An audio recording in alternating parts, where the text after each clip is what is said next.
उसने सोचा कि अपनी फ्रेंड को बुला लेती हूँ क्योंकि वो बहुत ज़्यादा डिप्रेशन में है, क्योंकि उसका हाल ही में डिवोर्स हुआ है। वो बिल्डिंग के नीचे आती है और लॉन में वो खड़ी रहती है और खड़ी होके कॉफ़ी पीती रहती है। जब उसका नज़र जाता है, वो लोग रहते थे थर्ड फ्लोर पे, उस बिल्डिंग के थर्ड फ्लोर पे उनका न्यू होम था, तो उधर वो लोग रहते थे। और उसके 8 फ्लोर पे ऐसा उसको लगा कि कोई औरत खड़ी है उधर। तो ये देखती है और इसको लगता है कि वो औरत इसी को ही देख रही है। तो ये देखने लगती है उस औरत को। थोड़ी देर देखने लगती है, जब उस औरत की नज़र एकदम इसी के ऊपर पड़ता है ना, तो ये नज़र चुराने लगती है। और ये देख के सपना बिल्कुल भी पीछे कदम नहीं बढ़ा रही है, वो आगे आगे ही जा रही है। और देखते देखते ही एक एक जन सब उस बालकनी से कूदने लगते हैं। अगर आपने ये चैनल को सब्सक्राइब नहीं किया है तो प्लीज़ सब्सक्राइब कर दो। आज हम लोग इससे एक डरावनी स्टोरी के बारे में बात करने वाले हैं, जो कि बहुत ज़्यादा डरावनी है और उसी के आंखों के सामने ये चीज़ हुआ है। उसी की फ्रेंड, मतलब जिसके साथ ये हॉरर इंसिडेंट हुआ ना, उसी की फ्रेंड ने मुझे ये वीडियो भेजा था। मुझे ये स्टोरी उन्होंने ही बताया था, और उन्होंने इसीलिए बताया कि ताकि वो जगह से और वो चीज़ों से लोग दूर रहे, और उनकी फ्रेंड कैसे तड़प के सुसाइड की थी उन्होंने उसके बारे में मुझे बताया था। स्टोरी यहाँ से स्टार्ट करते हैं। एक लड़की थी जिसका कि डाइवोर्स हो गया था, और वो बहुत ज़्यादा डिप्रेशन में थी। उसने सोचा कि अपनी फ्रेंड को बुला लेती हूँ क्योंकि वो बहुत ज़्यादा डिप्रेशन में है, क्योंकि उसका हाल ही में डिवोर्स हुआ है। तो ये सोचती है और वो अपनी फ्रेंड को फ़ोन करती है। उसका फ्रेंड के नाम है सपना, जिसके साथ ये इंसिडेंट हुआ था। और मुझे जो स्टोरी बताने वाली थी उसका नाम था रीतू। तो रीतू ने सपना को फ़ोन किया और बोला कि सपना, तू अभी बहुत ज़्यादा टेंशन में रहती है, एक काम कर, तू टेंशन ज़्यादा मत ले, और तू उधर अकेली रहती है ना, तो इसके वजह से शायद तुझे ज़्यादा डिप्रेशन होता होगा, तो एक काम कर, तू मेरे पास आ जा और थोड़े दिन मेरे पास रहे। तो सपना भी सोचती है कि हाँ सही बात है, मैं अकेली रहती हूँ ना, इसकी वजह से मुझे वही वही चीज़ें सोच सोच के ना बहुत ज़्यादा डर लगता है, मुझे बहुत ज़्यादा अजीब अजीब सी फीलिंग आती है, तो उससे अच्छा मैं तेरे पास ही आ जाती हूँ। मैं भी वही सोच रही थी, बट मुझे ठीक नहीं लग रहा था बताने में। तो रीतू उससे समझाती है और उसको समझा के बोलती, तू एक काम कर, तू आज ही ट्रेन बुक कर ले और आज ही आ जा। और सपना भी दूसरे दिन टिकट निकाल देती है और मुंबई शिफ्ट हो जाती है। वो जब मुंबई आती है रीतू के घर पे, तो उसका न्यू घर था, और रीतू का कैसा है ना, नाइट ड्यूटी रहता था। तो थोड़े दिन बहुत अच्छे से चलता है, बहुत अच्छे से सारे दिन गुजरते हैं, दोनों दोस्त अच्छे से रहते थे, मस्त घूमने जाते थे। मुंबई में बहुत सारी जगह है जहाँ पे घूमने जा सकते हैं, तो दोनों मस्त एंजॉय करते थे। कुछ दिन के बाद है ना, सपना एक दिन रात को जब ऋतु चली गई अपने जॉब पे, उसके बाद वो अकेली थी, तो वो थोड़ा नीचे आई टहलने के लिए। जिस बिल्डिंग में वो रहते थे उस बिल्डिंग का नाम मैं रिवील नहीं कर सकती हूँ, बट मैं उसका फ़ोटो ज़रूर लगा दूँगी। वो बिल्डिंग के नीचे आती है और लॉन में वो खड़ी रहती है और खड़ी होके कॉफ़ी पीती रहती है। जब उसका नज़र जाता है, वो लोग रहते थे थर्ड फ्लोर पे, उस बिल्डिंग के थर्ड फ्लोर पे उनका न्यू होम था, तो उधर वो लोग रहते थे। और उसके 8 फ्लोर पे ऐसा उसको लगा कि कोई औरत खड़ी है उधर। तो ये देखती है और इसको लगता है कि वो औरत इसी को ही देख रही है। तो ये देखने लगती है उस औरत को। थोड़ी देर देखने लगती है, जब उस औरत की नज़र एकदम इसी के ऊपर पड़ता है ना, तो ये नज़र चुराने लगती है। और नज़र चुरा के थोड़ा सा साइड हो जाती है, थोड़ा सा घूमने लगती है। थोड़ी देर के बाद वापस से उस रूम की तरफ देखती है, तो वो बालकनी में वो लड़की, वो जो औरत थी, वो बहुत ज़्यादा खूबसूरत है और वो इसी की तरफ देख रही है, exactly eye to eye contact जैसा। तो ये देखती रहती है उसको, देख देख के इतना ज़्यादा भावुक हो जाती है और ये रोने लगती है उसको देख देख के।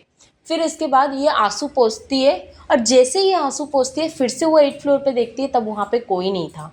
तो ये चीज़ है ना लगातार होने लगा कुछ दिनों तक। जब जब ऋतु चली जाती थी जॉब पे, उसके बाद ये कॉफ़ी लेके नीचे आती थी सपना, और आके 8 फ्लोर पे देखती थी और वो औरत खड़ी रहती थी, और वो औरत को देखती थी और रोज़ इमोशनल होके रोने लगती थी। इसको खुद को नहीं पता था कि ये क्यों रोती है उस औरत को देख के। ऐसा हो के कुछ 1 वीक हो गया, 1 वीक से 10 दिन हो गया, 10 दिन से 15 दिन हो गया। ये चीज़ कंटिन्यूस है, रात को हर रोज़ ऐसे ही होता है। और जब जब ऋतु का छुट्टी होता है, ऋतु आती है और इसके साथ टाइम स्पेंड करती है, और ये दोनों फिर नीचे आते हैं।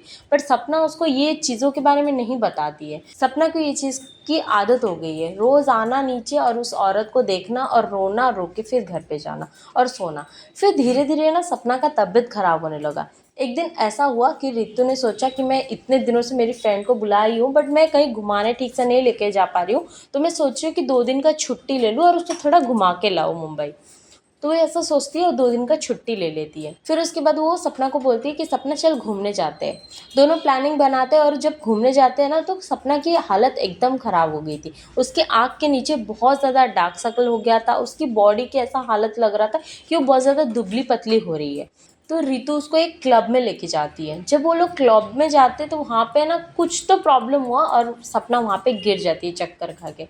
तो रितु फटाक से उसको पानी मारती है और फटाक से पानी मार के उसको उठाने लगती है। वहाँ पे सारी इंसिडेंट होता है। फिर उसके बाद उसको रितु घर पे लेके आ जाती है और उसको पूछने लगती है कि हुआ क्या, तू इतना वीक कैसे हो गई है, तू हमेशा क्यों टेंशन में रहती है, अभी भी तू उसी टेंशन में बैठी हुई है क्या। तो सपना उसको बोलती है नहीं ऐसी कोई बात नहीं है, सारी चीज़ें नॉर्मल है। ये सारी चीज़ें दोनों बात करते हैं। फिर उसके बाद 2 दिन की छुट्टी कंप्लीट होगी। अब रितु को ऑफिस जाना रहता है, तो उसका नाइट शिफ्ट ही था, तो वो जॉब पे अपना शुरू कर देती है। और सपना का जो बिहेवियर था वही शुरू हो गया फिर से। वो फिर से नीचे आती थी रात को और वो उस औरत को देखते देखते रोने लगती थी। ऐसा कंटिन्यूसली फिर से 5 दिन चला। फिर एक दिन ऐसा होता है कि रितु वापस से छुट्टी करती है इसके लिए, क्योंकि इसकी तबीयत बहुत ज़्यादा ख़राब होने लगती है।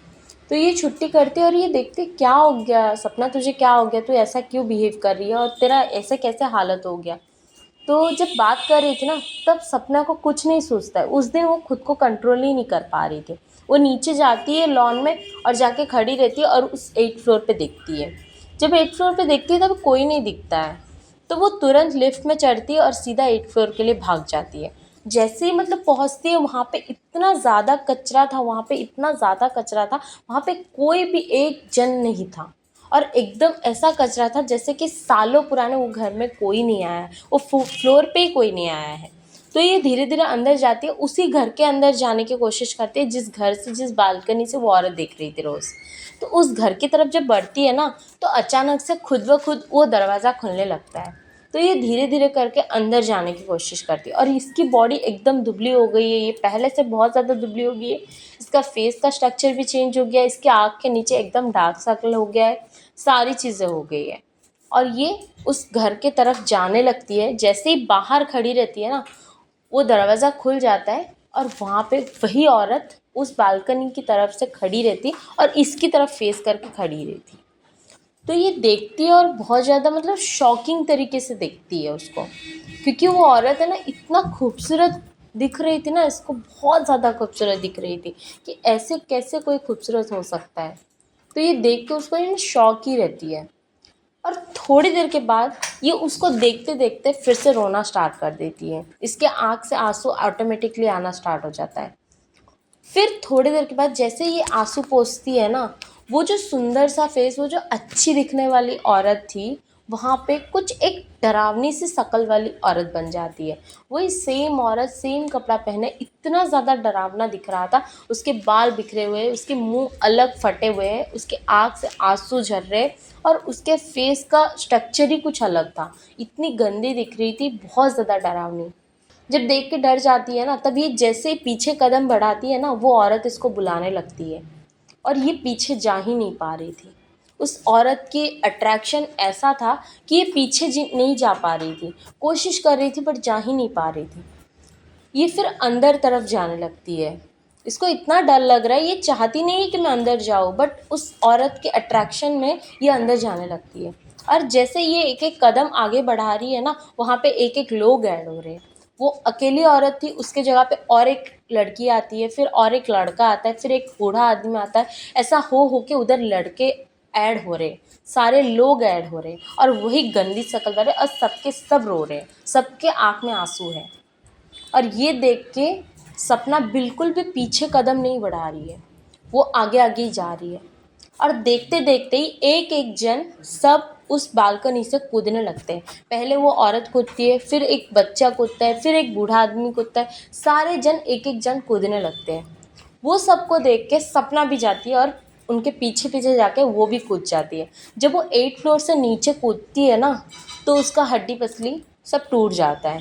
वो आधी मरी से मतलब एकदम इंजर्ड हो जाती है और तुरंत उसको बिल्डिंग वाले हॉस्पिटल लेके चले जाते हैं। और यहाँ पे रितु अपने घर पे सो गई थी क्योंकि वो बहुत ज़्यादा थक गई थी। तो जब सो रही थी तब तुरंत उसको फ़ोन आता है हॉस्पिटल से। जब फ़ोन आता है तो फ़ोन उठाती है और उसको बोलते हैं कि आपकी जो फ्रेंड है उनकी तबीयत बहुत ज़्यादा ख़राब है, वो हॉस्पिटल में एडमिट है, तो आप तुरंत आओ और आप आके उनको देखो। तो रितु एकदम डर जाती है कि अभी तो कहीं नीचे गई थी, तो अभी एक्सीडेंट हुआ कैसे उसका, कैसे हालत हुआ ऐसे। तो जैसे ही हॉस्पिटल पहुंचती है, वहाँ पे देखती है कि उसकी फ्रेंड की हालत एक बहुत ज़्यादा ख़राब है, बहुत ज़्यादा सीरियस कंडीशन में है, और कुछ देर के बाद डॉक्टर बोलते हैं उनकी डेथ हो गई है। फिर उसके बाद जब वो रितु इंक्वायरी करती है ना कि कैसे मरी वो, तब उसको उसी बिल्डिंग के कुछ लोग, पुराने लोग थे, उन लोगों ने बोला कि वो 8th फ्लोर पे गई थी और वहाँ पे कोई भी जाता है ना कभी भी ज़िंदा नहीं बचता है। और इसी ने भी वही हरकतें किया जो कुछ सालों पहले वहाँ पे बहुत सारे लोगों ने किया है। जिसने भी 8th फ्लोर पे गया ना, सब लोगों ने सुसाइड किया है। अभी इसका क्या रीज़न है, क्या वहाँ पे हुआ था, इसका राज कभी किसी को नहीं पता चला, ना रितु को पता चला। ये एक मिस्टीरियस सा न्यूज़ होके रह गया है बस। अगर आपको ऐसी स्टोरीज हमारी अच्छी लगती है, प्लीज़ लाइक करो, शेयर करो एंड सब्सक्राइब करो। Thank you.